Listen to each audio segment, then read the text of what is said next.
Over the last decade, we've seen a trend of countries reprioritizing their traditional energy investment thesis in order to mitigate climate change. Russia's invasion of Ukraine is resulting in significant fossil fuel deficiencies throughout Europe and will have an impact on Asia to some degree. As the world attempts to move away from using fossil fuels, alternative energy sources are becoming more important.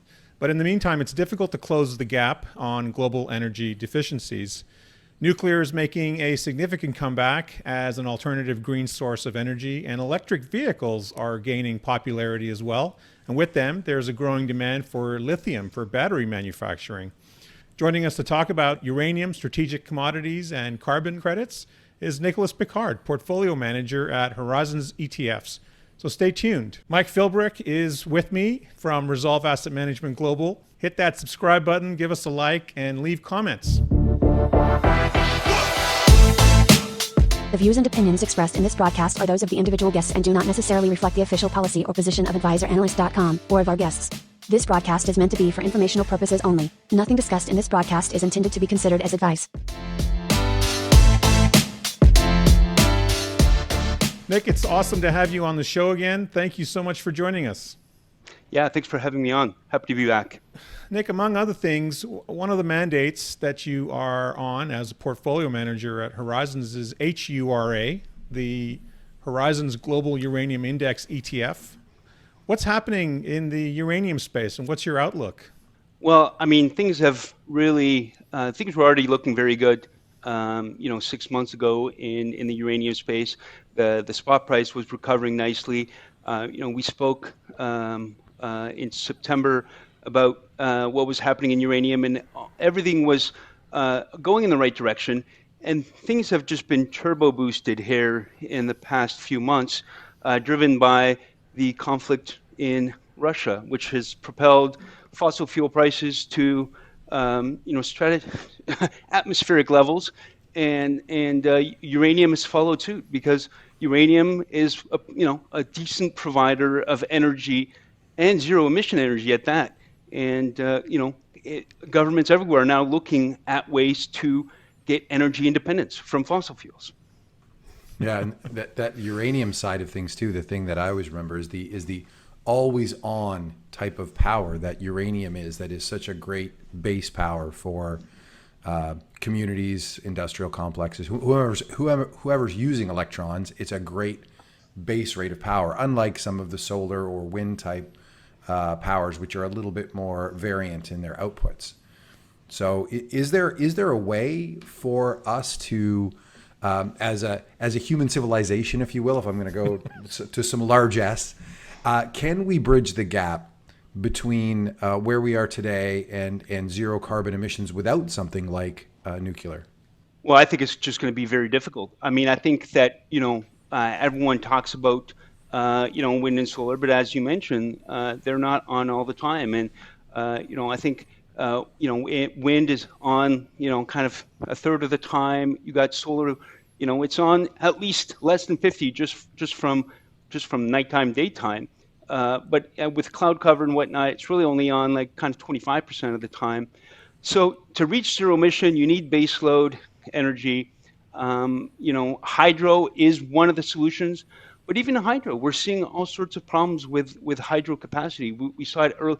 One of the things that drove the energy crisis in Europe, even before what we're seeing in Russia today, was the fact that Norway was having capacity issues with their hydro and the lack of wind in the North Sea. So we see that renewables and zero emissions, it's not going to be easy. And it looks like nuclear has to be part of that solution. And so how is that? I'm going to reference the Overton window again, which is just the way societies go through the viewing of a particular topic and how those views change over time, and how we've gone through sort of the post-Fukushima era. Hey, 2011, little earthquake. Oh my gosh, some serious issues on the nuclear side, and sort of denuclearizing. But now it's a different set of views that we're starting to see that power source through the lens of. And I'm wondering what are your insights, whether it's on U.S. energy policy, global energy policy? What are you seeing that's continued to sort of change the viewpoint out there as you're managing, a couple of these sort of alternative commodity funds, whether it be lithium or uranium? How are you seeing the change in that zeitgeist in the moment as you're talking with investors and managing the portfolio? Yeah, I mean, I think, on the uranium side, we've basically seen complete 180s in terms of policies from governments. And if you look at the U.S., for example, it started with Trump and the American Nuclear Infrastructure Act, which was basically a way to get more, incentivize uranium production and save existing nuclear power plants. But that, it continued with the Democrats. The Democrats have traditionally not been for nuclear, but in the latest, Biden administration, when they were elected, nuclear was part of that platform, and it has not been the case for for Democrats. That hasn't been the case in over 40 years for them to openly support nuclear. So already you're seeing a big change in their outlook there. The other one is Europe, in particular France. When Macron was elected in 5 years ago, elections coming up now, but when he was elected 5 years ago, he had basically said, he had a green environmentalist minister, and they basically said they're going to reduce nuclear from the existing 75% to 50% of total energy production. Still very high by most country standard, but they wanted to move away from nuclear and more into wind and solar. Well, what we've seen in the past year with everything that's going on is a total 180 on that policy. They're now saying they're going to reinvest, build up to 14 new reactors, and they're not mentioning anything about reducing uranium as part of the nuclear as part of the energy mix. Yeah. If anything, one of the things that we saw that I just read in the news on Friday was Kazatomprom, which is the Kazakhstan uranium company, state uranium company, and it's sold off from the high. It's sold off significantly since the Russian war began, because it's gone down from about $50, close to $50, to almost $25, almost 50%. And mostly it's because people were afraid of the policy implications, given that Kazakhstan is a former Soviet republic.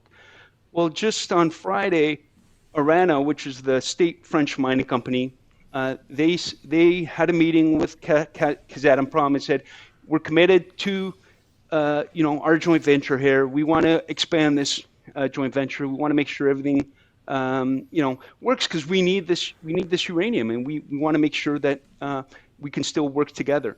And on that news, the stock was up 10%.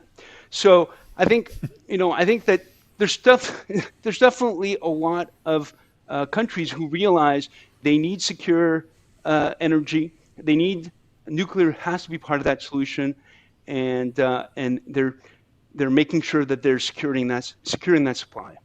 Yeah, it was also it was interesting to see also that in January, the I can't recall the name of the authorities, but it was the folks who were in charge of ESG and taxonomy, and they made a change to allow for uranium to be included in the green taxonomy in Europe, which now allows for uranium to be part of the ESG investment category as well, openly.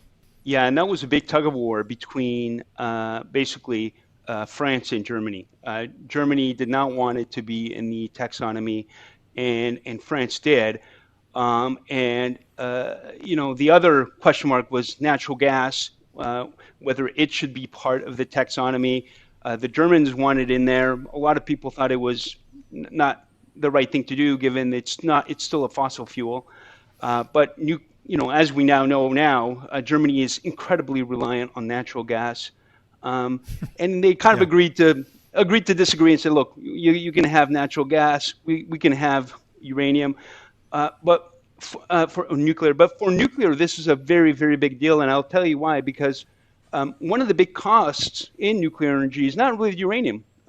It's the cost of building the plant Yeah. and financing that cost, because it takes well, it should take 5 years. Recently, it's taken a lot longer than that.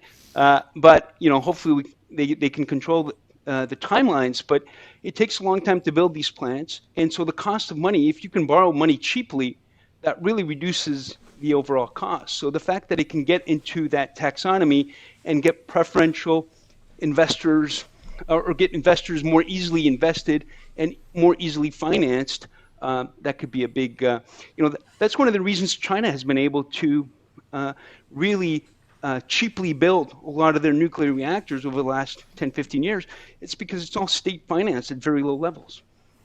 And I don't think people quite understand too how low a portion of the cost production of the electron that uranium is in that whole production process, going from, uranium to electrons out the other end, and how small of a cost component is. Maybe you can highlight that as well.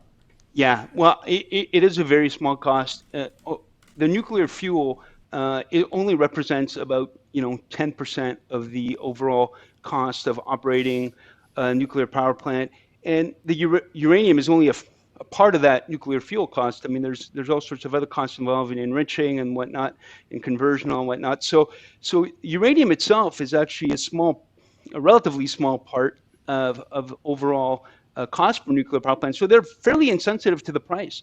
In fact, for the past 10 years, a lot of the contracts that were signed with the utilities are at much higher levels than what we had over the last few years. What we see on the screen and what is reported in the press is the short-term spot level, but that's not really what the utilities are paying. The utilities are paying long-term contract levels, which went as high as $80, in the last bull market. Finally, after 10 years, a lot of these contracts were signed 10 years ago. Then after Fukushima, none of these contracts were signed anymore because people were thinking, well, we're not going to need nuclear anymore. Nobody's going to want that anymore. And so now, finally, utilities are realizing, uh-oh, my contracts are coming up. I got to start contracting again. And guess what? There's a shortage. And so now we're seeing some real, over the last couple of years, we saw a lot of investor demand. We saw some price coming up just based on the fact that supply got really reduced over the last couple of years. But now we're really seeing the fundamental demand come in. And I think Cameco said on their last conference call that they've seen more contracting in the first 3 months of this year than they did all of last year.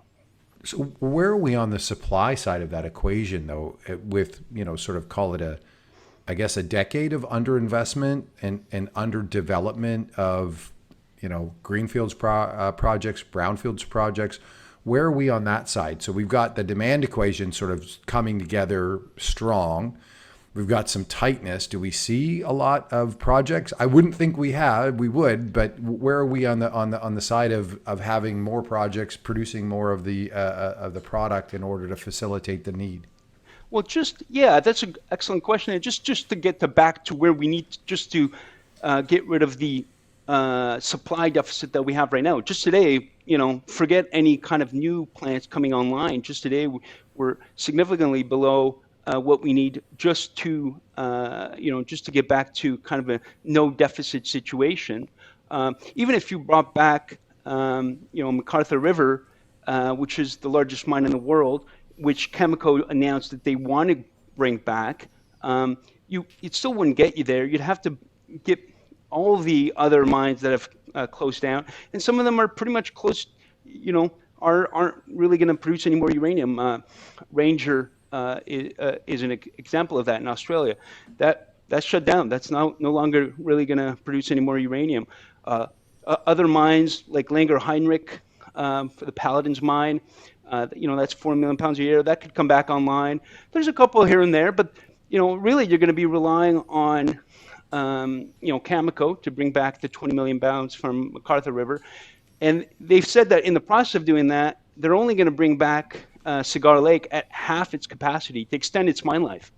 One of the question marks is how long are these mines going to go for? Cigar Lake was, at full capacity, was only supposed to go until the end of this decade, and after that, it was going to run out of uranium. So if you're looking at the supply-demand picture, in the short term, if you turn everything back on, you might be able to more or less kind of get there, but you wouldn't be able to get there if demand starts going up, and you wouldn't be able to get there in 10 years. So, if things are going to run out, you got to start thinking about, because these mines take a long time to develop. One of the highest grade mines in the world, in terms of discoveries, is the next gen Arrow deposit in the Athabasca Basin. It was discovered, I think, in around early last decade, 2012. They've done some work. Now they're going to make it. They're probably pretty close to making a decision on what to do in terms of getting the project started. But you're not going to get uranium out of there, out of that mine for another, I don't know, 5, 6, 7 years, maybe more. So you really got to plan ahead. In Africa, you have some projects in Africa where the environmental permitting is a little bit easier, and so you might be able to get some mines in Namibia and some mines in Niger operating, but you're going to need $60, $70, $80 uranium prices for that. Right. So it's the supply and demand picture is still very, very bullish in my view. Yeah, so very tight, and one of the old adages is the solution for a tight commodity in higher prices and low supply is higher prices. Higher prices get more production online. They justify the discounted cash flow models in order to make the investments happen. And I think we're in this very weird and unique situation where we've had a whole bunch of other pressures, whether it be Fukushima, ESG, the mislabeling of ESG to some degree, create a very, very tight situation, which, is solved by higher uranium prices, which I think pretty much everyone is accommodative of at the moment, which is the nice part of it. Go ahead. It's pretty elastic right now, right? I mean, the price can go up substantially and have little or no impact on the continued demand. Yeah, no, and I think you mean inelastic. Like basically, pardon me. Basically, the price can go up, and there's not going to be an equivalent supply reaction for years. And we're even looking at some of these smaller companies. There's still a lot of they rallied initially, but they haven't really done that much since that initial rally. There's still, I believe there's still going to be a lot of M&A. I don't think this bull market is going to be over until you start seeing major miners deciding, we have to be in uranium. This is going to be part of the energy future. It's no longer, right now you look at the major uranium producers, it's just Cameco and Kazatomprom. That's all they do. You got to get more, you have Olympic Dam, and you have some uranium byproducts in Barrick's mines. But for the most part, the major miners haven't really been involved in the uranium space. And I think as they see this transition happening, they're going to be looking for projects to acquire. And that's when you're going to get some major price movements. Nick, where do you see the price of uranium going? If you would ask me 6 months ago, I would have said, $60, $70 where you would have gotten, in the short term. We're here now. One of the things that's changed over the last 6 months, of course, with all this inflation, is that the break-even price for all these companies in terms of, starting production, it used to be $60 last year. Now it's going to be higher than that. Right. So now, just like the price gone up, and the break-even price has gone up as well. So I think we could definitely in the short term, we could get to $70, $80, and I think eventually, we overshoot that as the demand picture becomes clearer. Right now, I think it's really been driven by the demand from investors, which we should talk about that a little bit. That's been pretty significant, but also the reality on the ground, which is, governments, like we mentioned earlier, governments everywhere are realizing we have to make sure that we secure supply, and that this is an important thing for us, and that we support this industry. And so I think investors have reacted to that. But I think eventually, just like every bull market in any commodity, things are going to overshoot. And so I think we could easily get to over $100. And what about we'll come back to the demand from individual investors too, because I do want to pull on that thread a little bit. But before we go there, I also want to just touch on or understand that there's a lot of talk of the sort of smaller sized modular sort of reactors that are a little bit more mobile, set up more quickly, and also use spent rods or spent fuel in order to provide some sort of fuel for the reactors. How real is that? How true is that? How close is that to a reality? Is that kind of sort of pipe dreaming, or is that a real thing? I think that is a real thing. I think that there's projects now in the U.S., in Canada, in Europe, and depending on your definition of an SMR, a small modular reactor, they're operating in Russia and China already.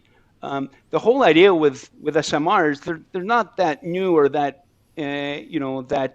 incredibly innovative, in the sense that we've had small modular reactors we've had them in nuclear submarines for a long time.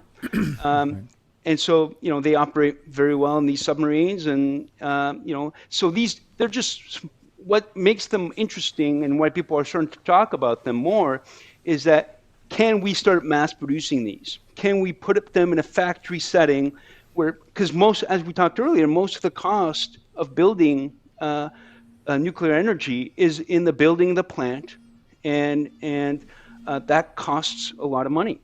But can we reduce that cost by creating a factory-like setting where most of the costs are contained, and you can fast track the production of these things? If it takes you 10 years, if you have to borrow money for 10 years to build anything, it's going to be expensive. But if you can build the same thing, even if it's slightly more expensive, because one of the problems with SMRs is that because they're smaller, on a cost per watt basis, it ends up being more expensive because you're not maximizing the total power. But if you can reduce the timelines from 10 years to 6 months, and you can then kind of copy paste all over the place, then maybe you get to a point where it's competitive. And that, so we're not there yet, because they're still getting approvals on these. I think Canada aims to have their first SMR up and running by the end of this decade. I think the U.S. is maybe a year before that or something like that. But with NuScale, I think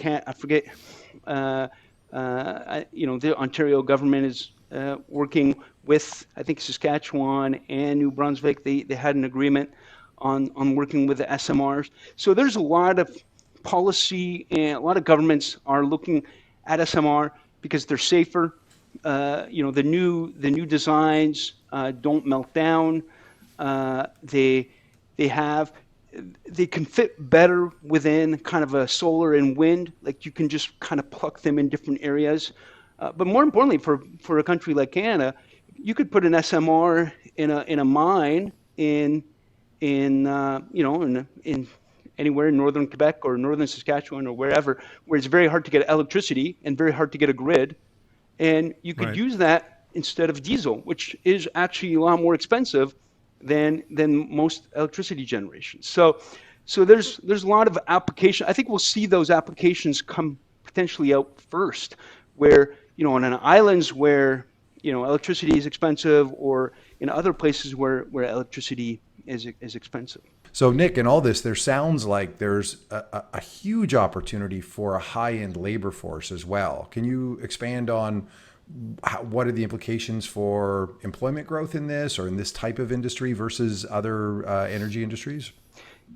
Yeah, well, I think we can joke about it, but like if you look at Homer Simpson's job, right, and at the power plant, it's a technical, high-paying job, which the all these countries that have nuclear are kind of increasingly short of, and nuclear, or EDF, which is the French electricity company, is actually the third largest employer in France. And part of that reason is because these power plants, one of the reasons they're expensive is because they do require a lot of labor to maintain, and highly trained technical labor, which is fairly highly paid to keep these running. And so for governments, relative to solar and wind, which kind of, once you install it, it kind of, it's a little less labor intensive. So this is kind of a good solution for employment as well. And when these nuclear power plants shut down in the U.S., I mean, that was one of the big things with the Bruce power plant in Illinois. It's the largest power plant in the U.S.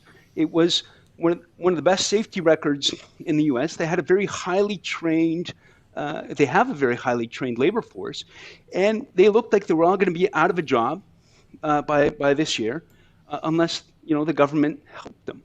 And so the government of Illinois basically said, we got to do something. This is zero emission energy, of which we don't have very much in Illinois, and this is the biggest power plant in the U.S. And we have all this job. If the Bruce power plant shuts down, that entire town, basically it ends up like a Flint, Michigan. And so, governments don't want that. They're under a lot of pressure to make sure that that doesn't happen to these towns and to these cities. And so, and now they can also say it's going to help get to, zero emission, and you're going to save these high-paying jobs that pay, a lot more than minimum wage. And so, I think from that perspective, it's an often overlooked, I think, argument. Right. But when the nuclear power plant is in your constituency, that's something you're very aware of for sure. Yeah, and I can start to see how the puzzle pieces are sort of coming together as you go through tightness in the supply-demand dynamics, the urgency for more green energy, and the coincident need for whether it's build better, build back better, infrastructure plays that are long-term in nature that are going to create some sort of sovereign safety around the source of the energy as well. So it really feels like this mosaic is coming together. Well, yeah, and just to add to what you're saying, Mike, is when you consider what the environmental toll has been as a result of shale and in the Permian, that environmental toll has been huge in terms of people complaining about gas coming out of the ground, and you know. Yeah, and then you've got all the ramifications of the oil sands. If you want to talk about environmental degradation, there's that too. For hydrocarbons and whatnot. And maybe we can just now, if you don't mind, can we circle back to that demand from the individual investors coming on board, maybe, and highlighting a little bit more? Let's pull on that thread. So what are you seeing just generally? So this initial thrust in demand has been largely driven by investors? Yeah, investors who, so about 6 months ago, I think in August, the Sprott took over the uranium participation fund unit, which was basically a fund that invested in uranium. It got started in 2005, during the previous kind of bull market in uranium, and initially, it did well, and of course with the sell-off in prices in uranium, it kind of was lagged. And kind of a bit of a laggard for the better part of last decade, and things started to pick up again a little bit, and Sprott really saw an opportunity to They saw an opportunity in uranium. They've also actually acquired an ETF in the U.S. that tracks uranium stocks. And so they've become very bullish on uranium, and they decided that the Sprott Physical Trust was a good way to play that. And the demand, credit to them, they've been able to generate a lot of interest in the sector, and they've bought, I think I got to look at the exact numbers, but they bought tens of millions of pounds of uranium, more than the largest mines produce, in a year, and it's been relative to the size of the original fund. The original fund was $600 million. It's now up to $2.5 billion, and that they've done that in 6 months. And so I think what's happening here is what's really kept the price low in uranium for a long time was the excess inventory that had built up over the years. So what happened with Fukushima, of course, is Japan shut down all their plants. China put their plans on hold for years, and Germany shut down a good portion of their plants. And so you had all this supply that was going into these utilities that didn't need them anymore. And so those utilities, they have all this extra uranium, and they kind of piled up, and they said, well, we got to start selling it. And so over the years, they're slowly selling it, but there's no real buyers in the short-term spot market. So, they've basically just been, slowly selling and keeping the price low. And nobody knows exactly how much of a secondary inventory exactly is out there, because a lot of that inventory is earmarked for future electricity generation. So it's hard to dissociate, well, how much inventory is really available versus how much is there but required. But I think we're about to find out. Yeah, because there's the stock and there's the flow, and we're using up the stock, and now the flow's getting a little tight too. So the stock flow is a little off, but exactly that is that's really interesting. We've talked about the price, the outlook for the commodity, and the supply-demand factors.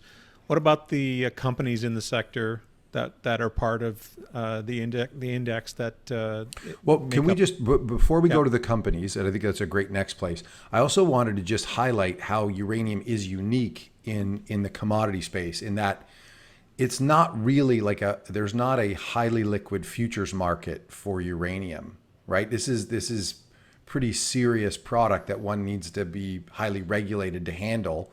And so I wonder if you could just, before we go to the companies, let's just one last point on uranium and why it's such a unique asset class, and why funds both that are managed at Horizons, like Hurrah, and I know you have a portion of that is actual commodity underlying as well as the stock. So you've got a nice mix of those things.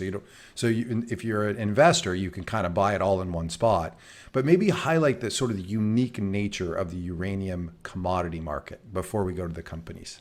Yeah, no, I mean, uranium is really unique in the sense that, well, first of all, as you say, there's no futures market, so there's really no way for speculators to really make markets in it. And so what ends up happening, and these cycles are very, very long-term cycles, in the sense that most of the buying and selling happens for long-term contracts. So there's not that much discovery in the short-term market, and because there's not that many participants, there's that much price discovery in the short-term market. Prices can really move a lot more on the short end than they would otherwise if there was a liquid, market. And the other thing is it's a very long cycle in terms of the bull markets and the bear markets. If you look at oil, or if you look at natural gas, it's relatively easy to increase production if the price moves up. So, I mean, right now we're in a very distinct situation. But for the most part, if the price of oil goes up, you can start producing more oil, drill more oil. There's the lag is not huge in terms of getting more production out there. But with uranium, you make a decision to build a uranium mine, that takes a long time. Getting it to production, everything takes a long time. It takes 10 years to get that project up and going, sometimes more. And similarly, so that's the supply side. That takes a long time. And similarly, on the demand side, it's very long cycles. With nuclear power plants, just building them takes 5 to 10 years. And then once it's up and running for 40, 50, now 60, 70 years. So these are very, very long dated cycles. And so it ends up being when the bull markets, they get really, really high, and then they get, and then you get very, very low bear markets. And so we had this bear market that lasted for, 8 years or 9 years. And, I think we're still at the beginning of a long bull market. Now over to you, Pierre, for the the companies. I don't know if you had any specific. I don't know if you had any specific company. Well, questions. There's the two largest producers, Cameco and Kazatomprom, and I think you talked about Kazatomprom in the beginning about how the stock price was down 50% because of the reaction to the policy threat, because Kazakhstan is a former Russian republic, and then how that sort of turned into an opportunity for investors getting at those levels because of the change in sentiment. Yeah, no, so absolutely. And I think, Kazatomprom at these levels, these price levels relative to where the price of uranium is, they are the low cost producer. And with uranium at $60, if you're buying at Kazatomprom today at this price, you're pricing in a lot of political risk. I think that if it wasn't for the political risk, the price would be a lot higher.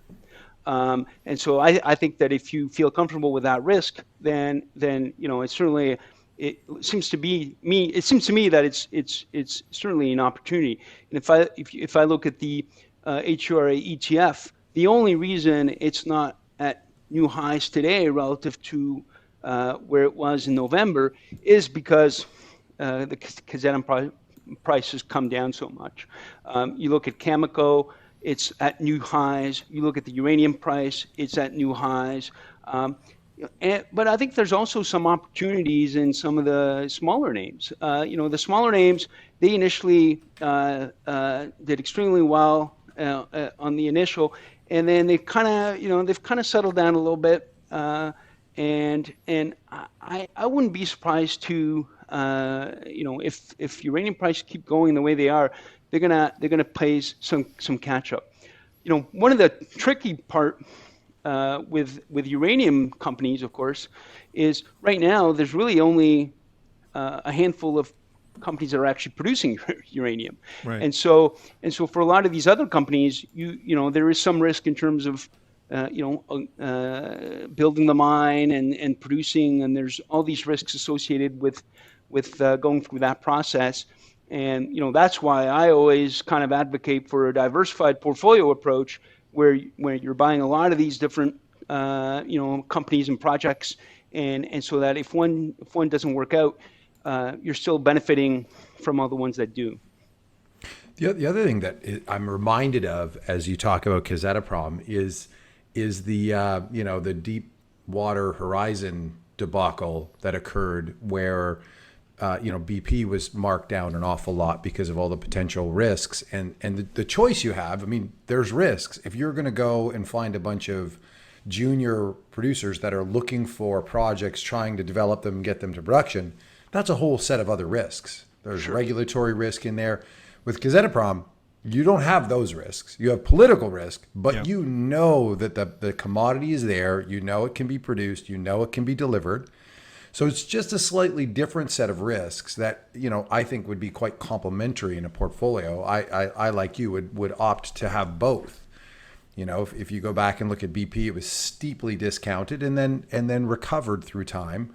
And again, there's risks everywhere, and you have to, factor in the risks you want to take. And if it's a political risk in there is an interesting one to consider, especially given the current valuation. It's kind of an interesting paradigm where if everyone's running out of the theater because someone's yelled fire, you might want to pick up a ticket or two. I don't know.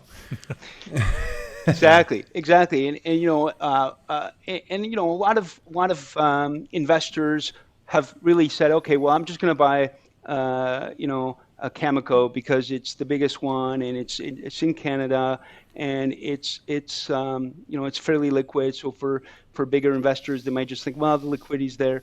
But the fact of the matter is, you look at the uranium space today, and a lot of these investments are becoming more and more liquid. There's more and more liquidity now in the Sprott Trust. There's more liquidity in the ETFs than there was before, and Cameco is a great company. I think they'll do great. But if you look at their two biggest assets, you have Cigar Lake, which is probably going to run out, in the next 10, 15 years.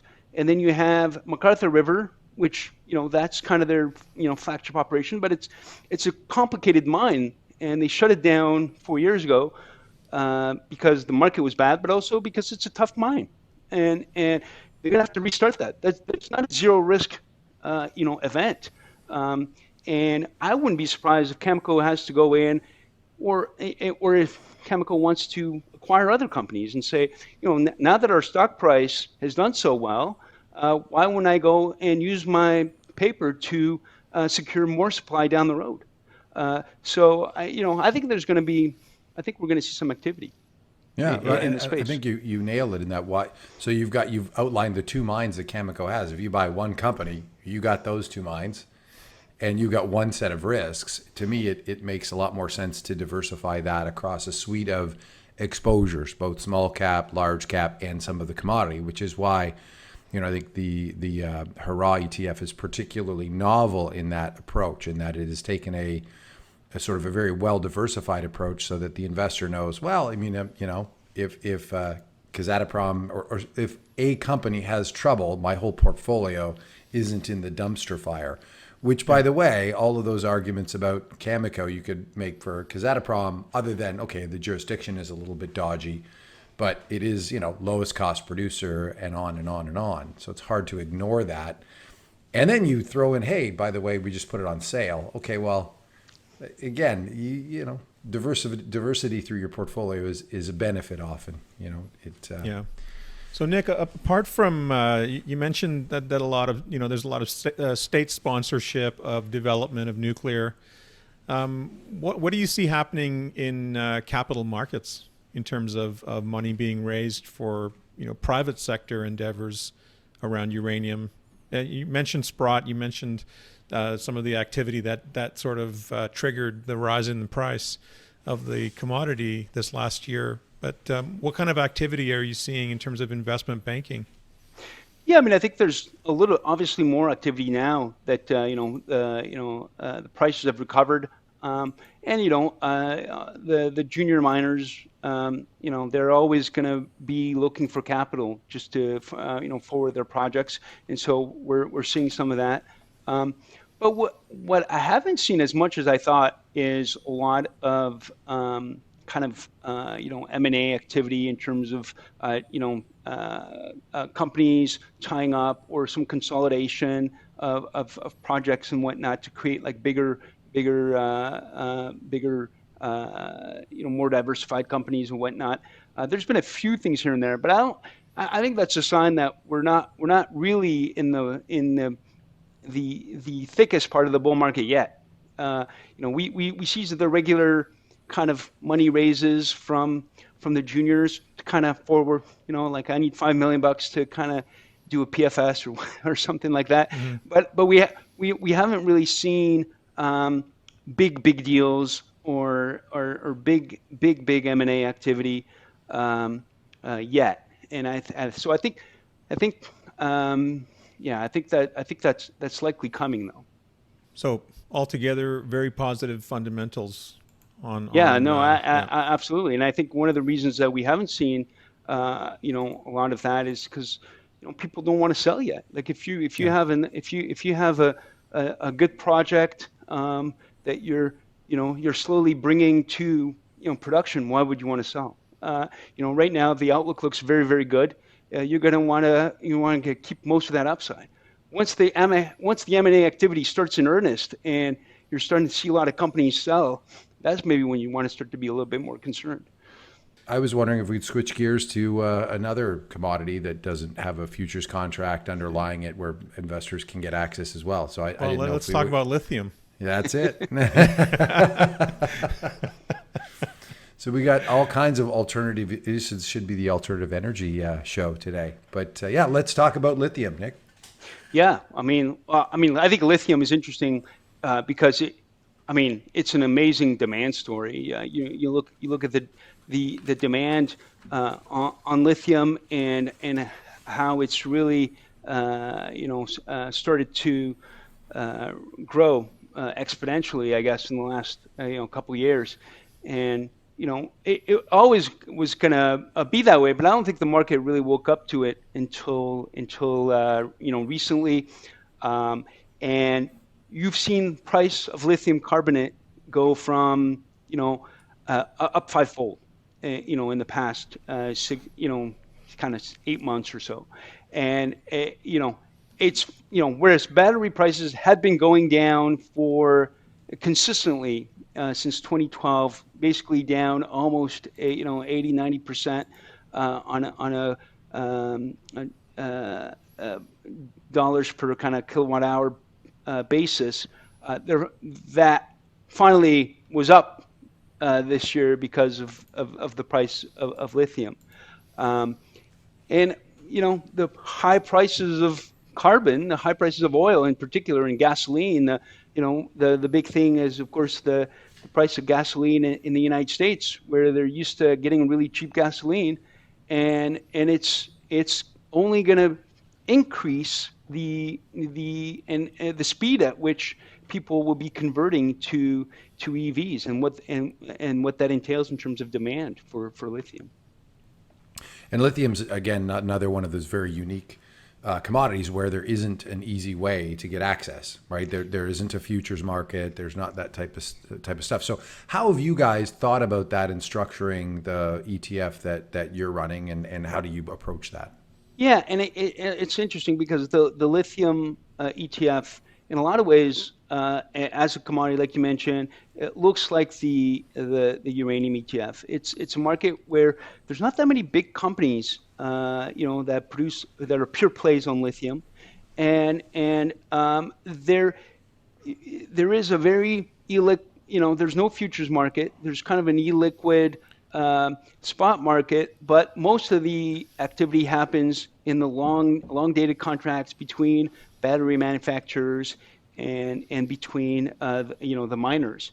And I would have ideally set up the lithium the exact same way as they did, as we did HURA, which is some spot exposure through kind of a company that owns lithium and the stocks. Unfortunately, we don't have any companies that that do that, and so basically the ETF just focuses on the lithium miners. But one of the things that we didn't want to do is have something that's too integrated.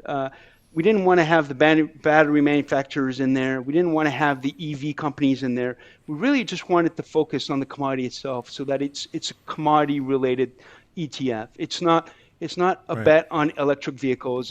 It's really just a bet on the commodity, because high lithium prices might mean that battery manufacturers get squeezed. Because on the one hand, EV companies, they're going to say, well, we're not going to pay more for this battery. We need to stick to our sticker price of $50,000 for this car, and so we're going to force you to take the costs. And so I could see a scenario where the battery guys kind of get squeezed a little, and we already see that from Tesla. Tesla has already basically said, we gotta vertically integrate this, because we don't want to be on the hook for these fluctuations in lithium prices. So I wouldn't be surprised if they made a big acquisition of some lithium deposits and try to vertically integrate themselves so that they're sheltering themselves from the volatility in the lithium price. But in the short term, there's just not enough lithium being produced today. As you were saying that, I thought that exact thing. What a great hedge to your Tesla position, or what input auto manufacturer name here.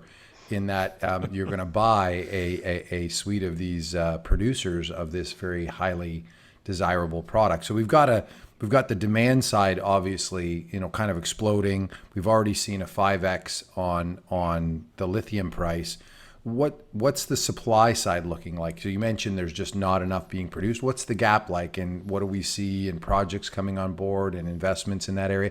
It's a little bit different than uranium, in that uranium was going through this sort of cloud of Fukushima period, where lithium's been a little bit more in the sunlight for a number of years. So, but how is that differentiated on the supply side, or has it? Yeah, I mean, it has been, and so I think there's been potentially more projects, more investment in lithium.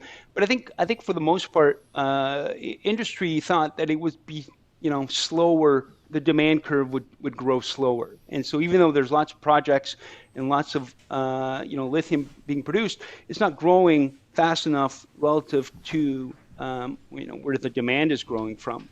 So most of the lithium reserves are in Latin America. They're in Argentina, Chile, and Bolivia, in their salt flats, where you can get lithium brine extracted. Albemarle, SQM, they all have they're the biggest lithium producers. They all have projects in that area. But I think we're going to see the biggest growth, and because I think that's one of the where the Chinese are really getting involved as well, is in Australia and the spodumene lithium deposits, because that's in a way that's more conventional mining. It's open pit, scoop it up. It's the lithium's in a rock as opposed to in a brine, and so a lot of these big projects are coming online, from that perspective. So there's there, but what we saw recently is more and more recently, a big company out of Australia, IGO, took a 50% stake in a big lithium mine, the Greenbush mine in Australia. Realizing, what, this is mining. This is something we know. We mine other metals. We mine cobalt. We mine nickel. We know we these are battery metals that we want to be involved with.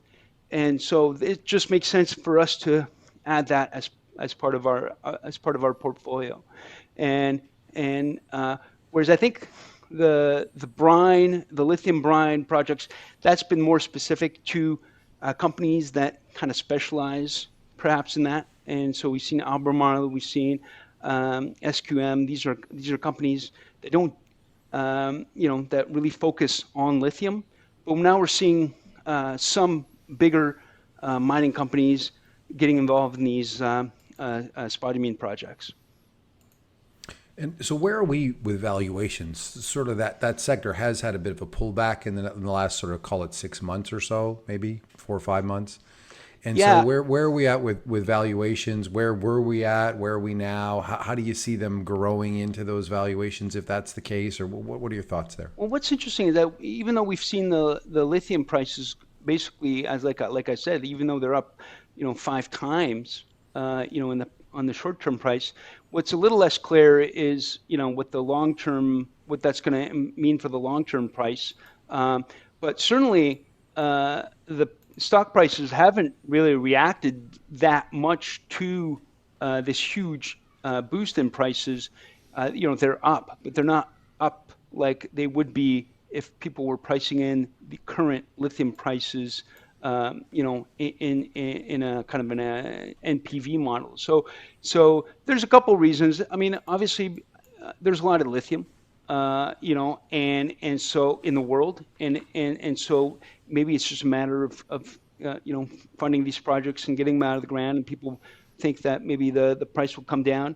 And there's also a little bit of political risk, which is something that you got to maybe worry about. In Chile right now, they're kind of rewriting the constitution. They had these, they had the new president of Chile used to be kind of a student firebrand. I mean, there's always some fear mongering going on. I mean, they said that about Lula when he got elected in Brazil, and it turned out, everyone thought he was going to be the next Chavez, and it turns out that he governed in a much more left of center type, government, and Brazil's economy and stock market did fine.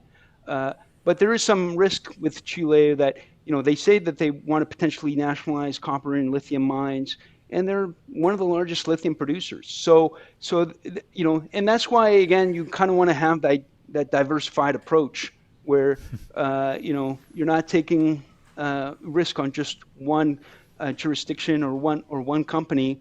But more than the supply, I think more supply will come online. But I think, whereas I think uranium is both a supply and a demand story, I think lithium is really a demand story. I mean, I think the demand could just really explode. I mean, next year, according to Bloomberg research, the outlook for next year is to sell 10.5 million vehicles, electric vehicles for next year, which is 50% more than what was sold in 2021, and I think 3 times more than what we had in 2019. So that's huge growth. But 10.5 million versus the number of vehicles in the world today, I mean, that's nothing. That's a drop in the bucket. And even with just that growth, the market is already buckling. Like it already can't handle that kind of demand. The Chinese are running around trying to secure supply by buying projects and getting involved with whatever they can to secure supply, and we're at 10.5 million. So what happens when we get to 20, 30 million? I mean, 100 million. That's next. Yeah, that's 100 the million. I year. mean, these numbers are big. Yeah. Yeah. That's 2024. Yeah, well, and they're big numbers, but they're small in the context of the overall car market. I mean, they're minuscule still. That's what I mean. Yeah, it's still only, like, I think in China, which is the biggest market in terms of EVs, in terms of EV penetration, I think it's up to close to. I got to check my numbers, but it's somewhere between 10 and 20%. I'm being fairly wide here, but if you look at the United States, it's only 3.5%. It's less than 5%. That means that's a lot of cars. Sure. If we're all driving EVs in 2030, I'm driving one now. There's one car for every man, woman, and child in the U.S., right? Or, I'll be jealous every time I go fill up at the tank. I'll be thinking about you, who's basically fueling up for nothing. I will say my personal experience is that once you do drive an electric car, you will have trouble going back to a petrol engine, other than the sound, the nice roary sound that you could get from a nice sports car or whatever. But it is an interesting set of scenarios there where you get in it. It's a better drive. I mean, if you want to go for an 8-hour drive, maybe not, but. Yeah, no, well, absolutely. Then you have to stop somewhere and take a half hour, 45-minute break, right? Yeah, get a charge up. But everyone will, again, as the acceptance rate increases, everyone, that's going to be just a normal thing, or the range will get longer, and certain folks will be opting into whatever range they want, paying more or less for that in their vehicle. Well, one of the other things that because we mentioned the demand side, and one of the things we talked about with uranium was the political support. I mean, the political support for EVs is more unanimous than it is, for nuclear. And nuclear is still a little bit divisive. I think people are coming along, but it's still not unanimous. Whereas EVs is becoming close to unanimous as you're going to get in any political debate. And the number of countries that have set hard targets from between 2030 and 2040 or 2050 in terms of saying we are no longer going to allow the sale of internal combustion engines after this date, means that there's a very distinct timeline by which you have to get all this lithium out of the ground. And that's one thing that politicians don't necessarily think about, is the process by which the market is going to allow for that kind of growth. Love it. Is there anything that we've forgotten to ask you about lithium? No, I think we did a pretty good job of covering it. I think, I think lithium is really a huge demand story. I mean, the one thing, just to put it in order of magnitude, I always like to, for the last kind of 25 years, we've gotten pretty used to, portable computers and laptops and smartphones. And so we all know lithium. We all have lithium batteries around us. We know how useful they are. But if you look, lithium demand has been growing for a long time. But if you compare the order of magnitude, a laptop uses 8 lithium cell batteries. An average EV uses 5,000. That's just the order of magnitude we're looking at. I mean, everyone has a car and a portable computer, but that car is going to require a lot more lithium. Well, that's the story, right? The story is that, like, I like your point, Nick, is that, this story is unfolding right in front of our eyes. We're so, but maybe we're taking it for granted a little bit, or we don't understand the fundamentals of the lithium market. But it's an amazing story. To forego it because of a misunderstanding would be terrible. Yeah, it's going to be, I think, one of the huge trends of our lifetime. Just like the adoption of internal combustion engines was the first time around. Yeah, the adoption of the laptop portable computer, right? And the lithium use. Now I wonder if so we've talked about two kind of very interesting alternative energy plays that are a little bit different, very early, don't have sort of fully developed commodity markets and things like that. And getting into that, how are you seeing the response from the sort of ESG front on the topic of mining? Because at the end of the day, both of these products are mined. Mining is particularly dirty. It's particularly environmentally impactful. We talked about a number of jurisdictions that have varying degrees of social governance when it comes to human rights. So how is the sort of the investment world grappling with, hey, we need these products to get green, but they're kind of dirty? And what are you seeing? Is there any movement towards, being more particular about where you're sourcing your product from, or from the companies that it's coming from, or a higher level of ESG accountability for those mining corporations? Are you seeing that more on a grand scale? And how's that impacting things? Well, I mean, on the corporate side of things, certainly all the companies involved in lithium and in particular, and uranium as well, they're all very focused on the impact of reducing the carbon footprint and what their product can do to help that. And every company today, it's been incredible to see how focused companies today, and all the mining companies are focused on ESG and showing what they're doing to improve environment, social, and governance, for what they do.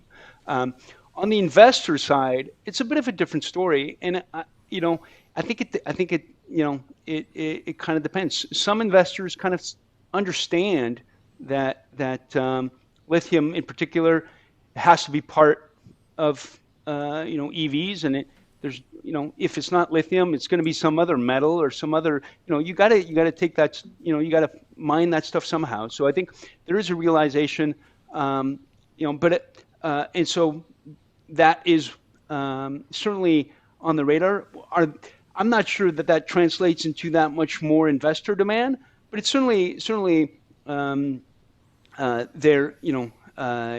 they would be aware of that. On the uranium side, it's still a very divisive thing, because and we have an ETF focused on ESG, and the index provider, the index that we follow, that focuses on ESG metrics. One of the things that they say is that they will not invest in uranium because uranium is used for energy, but it's also used for weapons. And so they feel like that doesn't meet kind of an ethical standard. So it's a very divisive issue. I don't think there's any consensus Some see it as part of the transition, and some of them do not. But I think what we are seeing is the decision makers, the people who realize, when the wind's not blowing in the North Sea and the hydro dams run dry in Norway, there is no energy anymore. So those are the guys who kind of say, well, this has to be part of the solution. But in terms of the ESG investors, I think it's still a very split crowd there. Yeah, it's a sticky wicket. I know it's a very difficult question, and to some degree, when you're looking at through the lens of ESG, and in this case, sort of environmental is what we're focusing on to some degree when we're talking about mining. There's the corporate structure, but environmental stewardship and those types of things. I wonder if we're going to see further costs built back into reparations of mines, or we're going to start to see. And that's to say that if you would like to improve sort of the environmental side of the governance, one way to do it is to say, okay, well, we're just not going to invest into any of these, whatever, quotation, dirty companies. At the same time, you can make a massive amount of impact improving those that have been the worst offenders, right, in the past, or improving their ability to understand the impact they're having on the economy, and then billing that back through the commodity value chain. Because if it's in fact we want to repair these, mining sites, well, that has to be a cost that's built in to the commodity itself in order to feed back to the mining company in order to make these reparations. And that means higher costs to end users of these products that have these commodities embedded in them. It's just I think, probably a little early on the question, but I think we're going to start to see more and more of that as we see the crisis necessity change of, well, we have to do it. And then saying, okay, well, now how do we live with ourselves? How are we going to start to deal with the environmental impact of what we feel we have to do in order to have less oil being pumped, as it were? And that's a great segue to change gears again and talk about the carbon credit opportunity. Yeah, hey. Great. Right. Wow, Absolutely. We're killing it. So, Nick, what's going on with carbon credits? Before we jump into that, I just had to bring up again. Did either one of you see the movie Anthropocene? No, I have not. Is it good?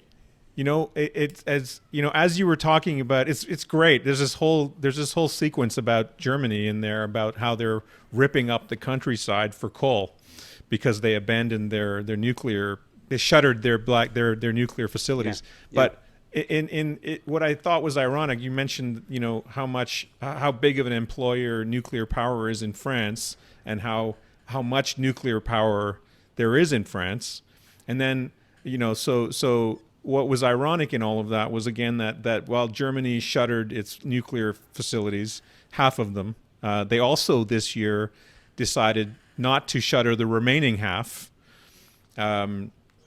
And they're stuck now with having to continue to buy gas from Russia, and because of their shortfall, they have to buy nuclear power from France as well.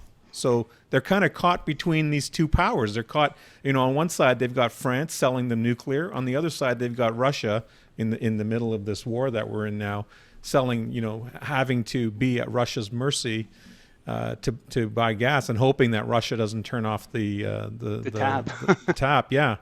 And yet they're still squabbling over nuclear. They're still squabbling over taxonomy. They're still squabbling over this stuff. And then if you come to the carbon credit situation, they're not taking that seriously either, right? I mean, we had a conversation with Hugh Hendry not too long ago, and he brought up the fact that BASF doesn't care about the carbon permit system in Europe until those carbon permits are 120 euros or 130 euros, right? And they're largely ignoring the not the opportunity, but the use of those carbon permits. They're not taking it very seriously. But so I wanted to say that was my roundabout way of segueing into the carbon permit system and the opportunity that's there for investors to participate. To that's actually a real opportunity for investors who want to align their portfolios with ESG in a very direct fashion. The carbon permit system does allow for that. And the European carbon market is probably the most liquid and most developed carbon market in the world today. I mean, there's still, there's other systems in California and a few other jurisdictions, but Europe has kind of really led the way on the European, on formalizing kind of a market for it, and the price of carbon has gone up substantially, in the past year, along with everything else. One of the side notes I would add on the whole Germany situation that you were talking about earlier is that on top of having to mine more coal because they shut down their nuclear power plants, they also spent a vast amount of money on their energy wind initiative that was supposed to kind of basically make up for the loss of nuclear in terms of emissions. And after something like 8 years and billions and hundreds of billions, I think, of money spent, they have very little to show for it in terms of reduced emissions, and basically still have double the emissions that they have in France, which has very little wind or solar, and it's most of their zero emissions are coming from from nuclear. Yeah. So, but even that won't change their mind. I mean, I think it's kind of ingrained in the German psyche to be against nuclear. I don't really. There is some signs of that changing, but for the most part, they've been steadfast. It started in the 70s when they were, they didn't like the nuclear war prospect with East Germany, which was their neighbor, and it continued with Chernobyl, and it really, after that, they never really were able to come around. But in terms of the price of carbon has gone up, I think something like 3 times, in the past year, and really it's just been tracking the price of natural gas in Europe. Because what ends up happening, is to reduce your carbon emissions, effectively, you reduce your coal consumption and you burn natural gas instead, and that reduces your emissions by 40 to 50%. And so, but once your natural gas price goes up too high, then it becomes profitable to buy coal and then buy the offsetting carbon credit, and then burn coal instead. And so as natural gas prices have gone up because the demand has gone up, and now of course has gone completely parabolic because of what's happening in Russia, effectively it's just cheaper to buy coal and buy your carbon credit. And so that's kind of what's happening in the market, and it kind of puts a floor on those carbon credit prices, because there's no more natural gas coming, and there's still growing demand for energy, and Germany is in a bit of a tight spot. We've seen a lot of volatility in the carbon credit market recently, most obviously because of the volatility in natural gas prices, but also because now this energy crisis has become a huge political problem for all governments.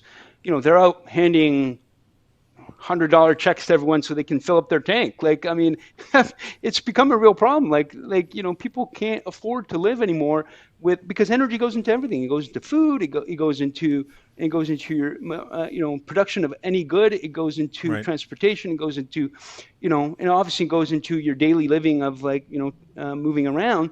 And so the cost of living has gone up massively everywhere in the world, but in particular in Europe, because the price of electricity has been so high. And now they're like, well, maybe we got to do the opposite. Maybe we got to rearrange these carbon credits to make it cheaper so that we can get cheaper energy. So they're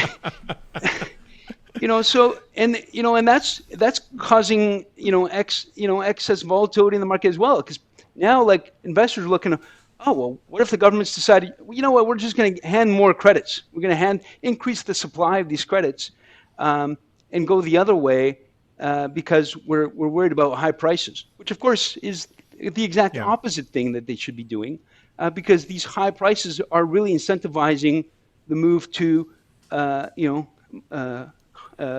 renewable, clean energy. Yeah, they're trading actual carbon for paper carbon. Exactly. Yeah. Exactly. Right. So I think long term, level heads will prevail, and the price, because one of the interesting things about carbon credits is the whole way by which they would work is over time you would reduce the amount of credits available, so that effectively you emit less and less carbon over time, right, to eventually get to net zero, which it's almost like even better than Bitcoin. Forget stable supply, you're going to have shrinking supply. It's going to be like potentially a Bitcoin on steroids. But there is political risk, because just like Bitcoin, you just create another coin. Or you could just branch out and build your own Bitcoin Cash, or just kind of do and so so that's one of the. There's a lot, it's a fairly new market. I think investors are still kind of getting used to the idea, but certainly an asset class that potentially is fairly uncorrelated to other assets. Although from the looks of it, still kind of energy dependent.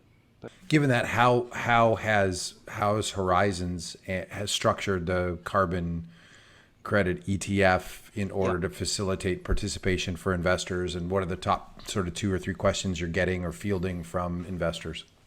Yeah, so I mean, I think when we first started looking at this carbon credit idea for an ETF, we started thinking, we should have like maybe buy the credits themselves, or figure out a way to structure it, and then at the end of the day, we just a lot of our products at Horizons are futures based, and we thought this is the cleanest and most effective way to do it right now, is to just have a futures based ETF.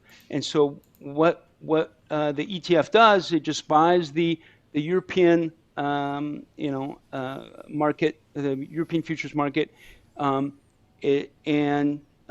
uses that futures market to gain exposure to the carbon market.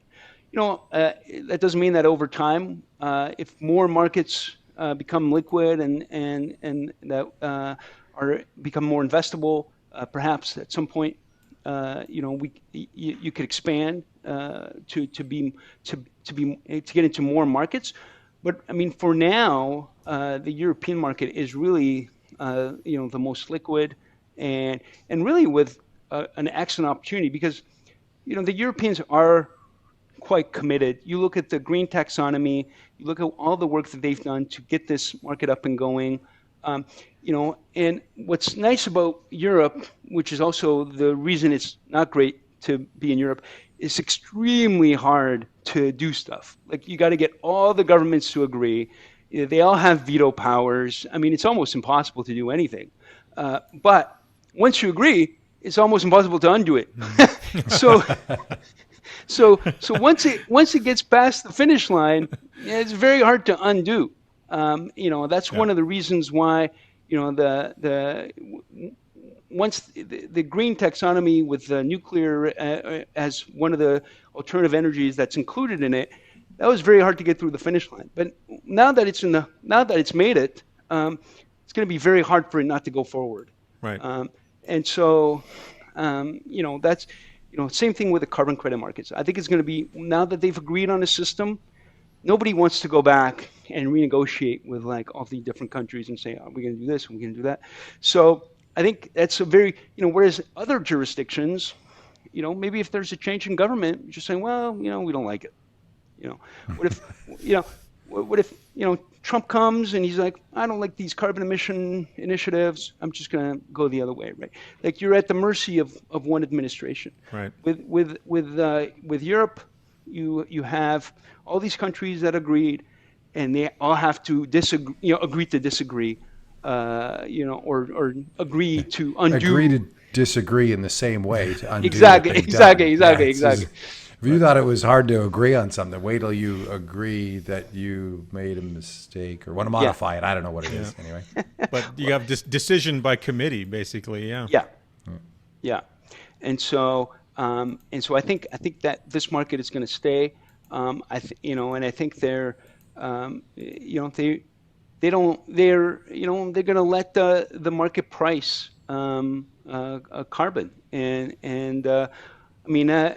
as a proponent of free markets, I think that's a great way to do it. Yeah, and it's a great way for companies to, I guess, commit to and have a way to arb their exposure in that area, right? If they're producing whatever carbon or offsets and things like that, then it's a way for the market to put a price on what that is and for that to be factored into the cost of production. Yeah, exactly.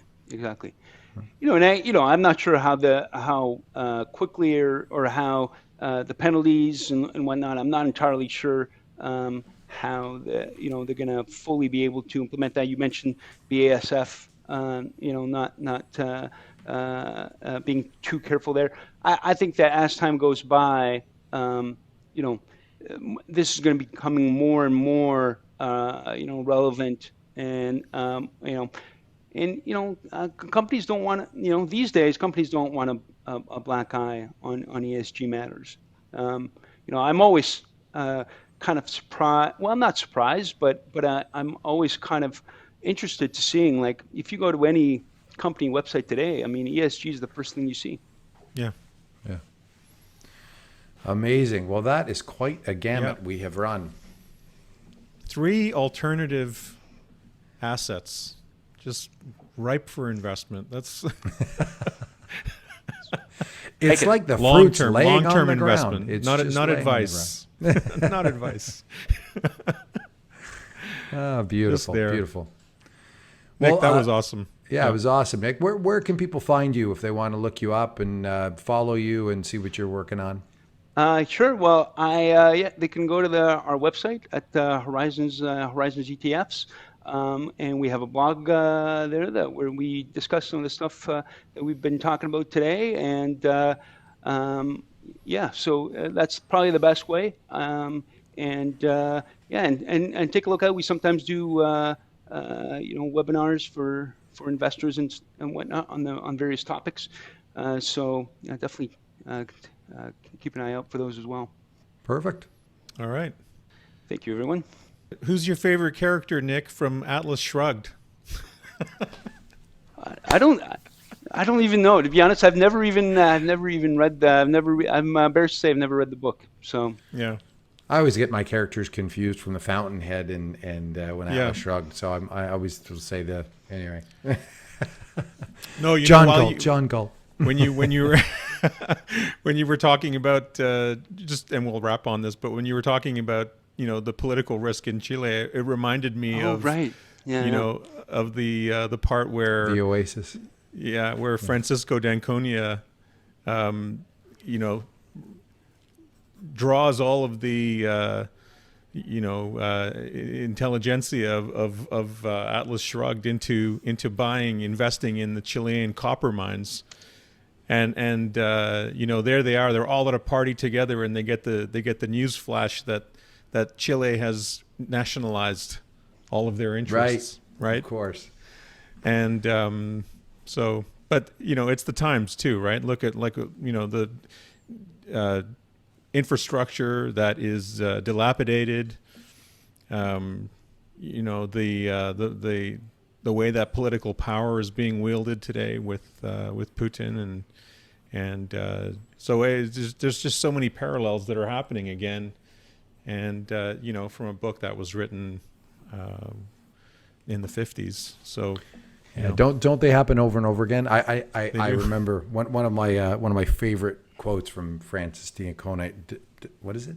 Francisco d'Ancona. D'Ancona was, if you run into a contradiction, check your premise. You will find one of them is false. I loved that. I mean, it's so true. Oh, I have a contradiction. Yeah, check your premise. One of them's wrong.